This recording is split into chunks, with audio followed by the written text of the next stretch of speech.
তো বন্ধুরা আজকের কিন্তু আমরা সিরিয়া স্কোয়াড অ্যানালাইসিস করব অ্যান্ড অ্যানালাইজ করে বলবো যে তাদের প্লেয়ারদের প্রোফাইল কেমন, তাদের কোচের প্রোফাইল কেমন, সব কিন্তু এই ভিডিওর মধ্যে দেব আপডেট। তো বন্ধুরা যারা কিন্তু অস্ট্রেলিয়া এবং উজবেকিস্তানের স্কোয়াড অ্যানালাইসিস করেছি আমরা, যারা দেখোনি অবশ্যই দেখে আসো, ডেসক্রিপশান বক্সে দুটো ভিডিওর লিঙ্ক কিন্তু প্রোভাইড করে দেবো। তো বন্ধুরা ফার্স্টে তাদের কোচের সম্পর্কে বলি। তো বন্ধুরা তাদের কোচ হচ্ছে কিন্তু হেক্টর কুপার, যার কিন্তু অনেক কটা ক্লাব লেভেলেও এক্সপিরিয়েন্স রয়েছে, প্লাস ন্যাশনাল টিমেও এক্সপিরিয়েন্স রয়েছে। তো ক্লাব লেভেলে তিনি কিন্তু মোনালো প্লাস রিয়াল বেটিসের মতো বড় বড় ক্লাবকে আর কি কোচিং করিয়েছেন। অ্যান্ড তার সাথে সাথে কিন্তু ইন্টারন্যাশনালে যদি বলি এক্ষেত্রে ইজিপ্টকে কিন্তু তিনি ওয়ার্ল্ড কাপে নিয়ে গিয়েছিলেন। তো বন্ধুরা এই কোচের যদি ফরমেশন সম্পর্কে বলি, তো ফরমেশন হচ্ছে ভাই ইনি কিন্তু 4টে ফরমেশন ইউজ করেন।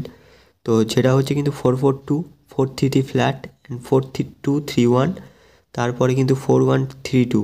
তো তিনি কিন্তু স্পেশালি 4-1-3-2 ফরমেশনটাই বেশি ইউজ করেন। তো বন্ধুরা এই হেক্টর কুপার ইনি কিন্তু সিরিয়াকে মাত্র 8টা ম্যাচই খেলিয়েছেন, যার মধ্যে কিন্তু 3টে জিতেছে, 4টে হেরেছে এবং একটি ম্যাচ ড্র করেছে। তো বন্ধুরা কোচ নিয়ে কিন্তু অনেক চর্চাই হলো। তো এবারে বন্ধুরা সরাসরি চলে যাব কিন্তু 26 জনের স্কোয়াডের দিকে। তো বন্ধুরা তারা কিন্তু 4টে গোলকিপার নিয়ে এসেছে। তো 4টে গোলকিপারের মধ্যে প্রথম গোলকিপার হচ্ছে ইব্রাহিম আলমা, যিনি কিন্তু এই দলের ক্যাপ্টেন এবং তিনি কিন্তু তিসারিন নামের একটি সিরিয়ান লিগের ক্লাবে খেলেন। তো তার কিন্তু অ্যাপিয়ারেন্স রয়েছে 79 ম্যাচের। তো তার এজ কিন্তু রয়েছে 32 বছর। তো বন্ধুরা দ্বিতীয় গোলরক্ষক হচ্ছে আহমেদ মাদানিয়া, যিনি কিন্তু জ্যাবলে এফসির হয়ে খেলেন এবং 22টা অ্যাপিয়ারেন্স রয়েছে ন্যাশনাল জার্সিতে অ্যান্ড 34 বছর বয়সী খেলোয়াড়। তো বন্ধুরা পরবর্তী গোলকিপার হচ্ছে কিন্তু তোহা মুসা, যিনি কিন্তু মাত্র 34 বছর বয়সী খেলোয়াড় অ্যান্ড তিনি কিন্তু 22টা ম্যাচ খেলে ফেলেছেন অলরেডি সিরিয়ার জার্সিতে। তো তিনি কিন্তু আল ফতুয়া নামের এক ক্লাবে খেলেন, সিরিয়ান প্রিমিয়ার লিগের একটা ক্লাব, ফার্স্ট ডিভিশনের। তো বন্ধুরা তারপরে কিন্তু একটা অল্প বয়সী একটা গোলরক্ষক রয়েছে কিন্তু 18 বছর বয়সী মাস্কিন সারাফ, যিনি কিন্তু সিএসকে মস্কোর হয়ে খেলেন, যেটা কিনা রাশিয়ান প্রিমিয়ার লিগের একটা ফার্স্ট ডিভিশন ক্লাব। তো বন্ধুরা এরপরে রয়েছে ডিফেন্ডার্স। তো যাদের ফার্স্ট ডিফেন্ডারটি হচ্ছে কিন্তু মোয়াইয়াদ আজান, যিনি কিন্তু লেফট ব্যাকের একজন খেলোয়াড়। তো বেশ অভিজ্ঞ, 65টা ম্যাচ খেলে ফেলেছেন কিন্তু সিরিয়া ন্যাশনাল টিমের হয়ে। তার বয়স রয়েছে মাত্র 30 এবং তিনি কিন্তু আল জাইস নামের একটি ক্লাবে খেলেন, যেটা কিনা এই সিরিয়ার ফার্স্ট ডিভিশন একটা ক্লাব। তো বন্ধুরা দ্বিতীয় প্লেয়ার হচ্ছে ওমার, যিনি কিন্তু সেন্টার ব্যাকেও খেলেন এবং রাইট ব্যাক পজিশানেও খেলতে পারেন। তো তারও কিন্তু এক্সপিরিয়েন্স যথেষ্ট রয়েছে, 60টা ম্যাচ খেলে ফেলেছেন অলরেডি সিরিয়ার জার্সিতে অ্যান্ড 29 বছর বয়সী খেলোয়াড়। তো আল নাসারের হয়ে খেলেন। তো এটা সৌদি প্রো লিগের আল নাসার নয় বন্ধুরা, এটা কিন্তু কুয়েতের আল নাসার। তো বন্ধুরা তার পরবর্তী খেলোয়াড় হচ্ছে কিন্তু আমরো জেনায়েত, যিনি কিন্তু রাইট ব্যাকেও খেলতে পারেন এবং স্পেশালি রাইট উইং ব্যাকেও খেলতে পারেন। তো বন্ধুরা তার কিন্তু অ্যাপিয়ারেন্স রয়েছে 44টা অ্যান্ড বয়স রয়েছে কিন্তু 30 বছর বয়সী। তিনি আল কারমার হয়ে খেলেন। তো বন্ধুরা তারপরে কিন্তু রয়েছে ক্রৌমা, যিনি কিন্তু সেন্টার ব্যাকের খেলোয়াড়, তার সাথে পাশাপাশি কিন্তু তিনি সেন্টার ডিফেন্সিভ মিডফিল্ডেও খেলতে পারেন। তো তার বয়স রয়েছে 33 বছর এবং ন্যাশনাল টিমের জার্সিতে অ্যাপিয়ারেন্স রয়েছে 33টি। তো বন্ধুরা তিনি কিন্তু আল ফতুয়া নামের এক ক্লাবে খেলেন, যেটা কিনা সিরিয়ান লিগের একটা দল। তো বন্ধুরা চলে যাবো পরবর্তী খেলোয়াড়ের দিকে, যিনি কিন্তু 26 বছর বয়সী একজন ডিফেন্ডার, যার নাম রয়েছে কিন্তু খালেদ। তিনি কিন্তু আল ওয়েদাতের নাম হয়ে একটি ক্লাবের হয়ে খেলেন। তো 25টা অ্যাপিয়ারেন্স রয়েছে কিন্তু ন্যাশনাল জার্সিতে। তো বন্ধুরা তাদের 6 নম্বর ডিফেন্ডার হচ্ছে কিন্তু মুয়াইয়াদ, যিনি কিন্তু সেন্টার ব্যাকের পাশাপাশি রাইট ব্যাক পজিশনেও খেলতে পারেন। 14টা অ্যাপিয়ারেন্স রয়েছে কিন্তু তার ন্যাশনাল জার্সিতে অ্যান্ড 30 বছর বয়সী। তিনি কিন্তু আল জাইস নামের একটি ক্লাবে খেলেন। তো বন্ধুরা পরবর্তী খেলোয়াড় হচ্ছে কিন্তু আব্দুল রহমান, যিনি কিন্তু রাইট ব্যাকের একজন খেলোয়াড় অ্যান্ড তিনি কিন্তু 25 বছর বয়সী। তো ন্যাশনাল জার্সির হয়ে কিন্তু 13টি ম্যাচ খেলে ফেলেছেন ন্যাশনাল জার্সি পরে। তো অ্যাথেন্স নামের একটি ক্লাবে খেলে, যেটা কিনা গ্রিসের ফার্স্ট ডিভিশন একটি ক্লাব। তো তারপরে বন্ধুরা আইহাম ওসৌ, যিনি কিন্তু একজন সেন্টার ব্যাকের খেলোয়াড়, 24 বছর বয়সী। তিনি কিন্তু কোনো অ্যাপিয়ারেন্স নেই এবং বন্ধুরা তিনি কিন্তু স্লাভিয়া নামের একটি দলের হয়ে খেলেন, যেটা কিন্তু চেক প্রজাতন্ত্রের একটি ফার্স্ট ডিভিশনের ক্লাব। তো বন্ধুরা এবারে সরাসরি চলে যাব কিন্তু মিডফিল্ড পজিশানে। তো মিডফিল্ডে রয়েছে কিন্তু ফাহাদ ইউসুফ, যিনি কিনা 36 বছর বয়সী একজন খেলোয়াড়। তো আল শর্টার হয়ে খেলেন কিন্তু, যেটা ইরাকের একটা ফার্স্ট ডিভিশন ক্লাব।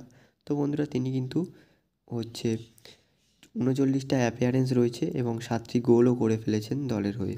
তো বন্ধুরা পরবর্তী মিডফিল্ডার হচ্ছে মুহাম্মদ আনিজ, যিনি কিনা 28 বছর বয়সী একজন খেলোয়াড়।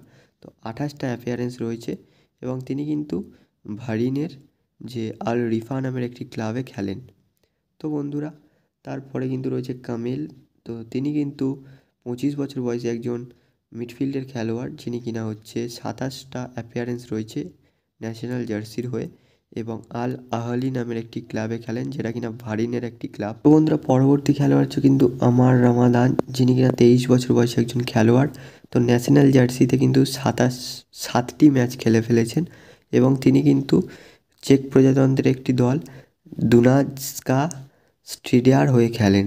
তো গাইস উচ্চারণে একটু সমস্যা হতে পারে, ম্যানেজ করে নিও। তো বন্ধুরা তারপরে কিন্তু রয়েছে ইস্কিউএল হ্যাম, যিনি কিনা হচ্ছে 29 বছর বয়সী একজন খেলোয়াড়। 3টে অ্যাপিয়ারেন্স রয়েছে কিন্তু তার দেশের জার্সিতে। তো বন্ধুরা তিনি কিন্তু আর্জেন্টিনার একটি ক্লাব ইন্ডিপেন্ডেন্ট রিভা দাভিয়ার হয়ে খেলেন। তো বন্ধুরা পরবর্তী খেলোয়াড় হচ্ছে কিন্তু ইব্রাহিম হেসার, যিনি কিনা 30 বছর বয়সী একজন মিডফিল্ডার। তো 4টি ম্যাচ খেলে ফেলেছেন দেশের হয়ে এবং বন্ধুরা তিনি কিন্তু তার ক্লাব ক্যারিয়ার মানে ক্লাবে কিন্তু বর্তমানে খেলছেন আর্জেন্টিনার একটি ক্লাব বেলগ্রানোর হয়ে। তো বন্ধুরা পরবর্তী খেলোয়াড় হচ্ছে কিন্তু এলমার আব্রাহাম, যিনি কিনা 24 বছর বয়সী একজন খেলোয়াড়। তিনি কিন্তু সুইডেনের একটি ক্লাব স্কোভেদ এআইকের হয়ে খেলেন। তো যিনি কিন্তু সিরিয়ার হয়ে একটি মাত্র ম্যাচ খেলেছেন। তো তার পরবর্তী খেলোয়াড় রয়েছে কিন্তু মোহাম্মদ আল আসওয়াদ, যিনি কিন্তু 20 বছর বয়সী একজন খেলোয়াড়, যিনি কিনা সিরিয়ার আল ক্রামার হয়ে খেলেন। তো বন্ধুরা তারপরের খেলোয়াড় কিন্তু জালিল এলিয়াস, যিনি কিনা জহর দারুল তাজিমের হয়ে খেলেন মালয়েশিয়ান ক্লাব। তো বন্ধুরা মোহাম্মদ আল মারাউ, যিনি কিনা আল আহেদের হয়ে খেলেন লেবাননের একটি ক্লাব। তো এনার কিন্তু 34টা ম্যাচ খেলার অভিজ্ঞতা রয়েছে। তো বন্ধুরা এর আগে যে নামগুলো বললাম আর কি, আল আসওয়াদ, তারপরে জালিল এলিয়াস, ছাড়া কিন্তু এখনও পর্যন্ত খেলেনি একবারও সিরিয়ার হয়ে, তাদের কিন্তু এটা ফার্স্ট টাইম। তো বন্ধুরা এবারে চলে যাব কিন্তু ফরওয়ার্ড লাইন আপের দিকে। তো বন্ধুরা ফরওয়ার্ডে কিন্তু রয়েছে অবশ্যই ওমার ক্রিবিন, যিনি কিনা সাবাব আল আহালি নামের একটি ক্লাবের হয়ে খেলেন, যেটা আরবের একটি ক্লাব, ইউনাইটেড আরব আমিরাতের। তো বন্ধুরা তার বয়স রয়েছে কিন্তু 29 বছর অ্যান্ড তিনি কিন্তু 55 ম্যাচে 21টি গোল করে ফেলেছেন অলরেডি। তো বন্ধুরা আল দালি তার পরবর্তী খেলোয়াড়, যিনি কিন্তু আর কি 27 বছর বয়সী একজন খেলোয়াড়। তো 18 ম্যাচে 2টি গোল করেছেন। তিনি কিন্তু নফথ মিসান নামের একটি ক্লাবের হয়ে খেলেন, যেটা কিনা একটি ইরাকের ক্লাব।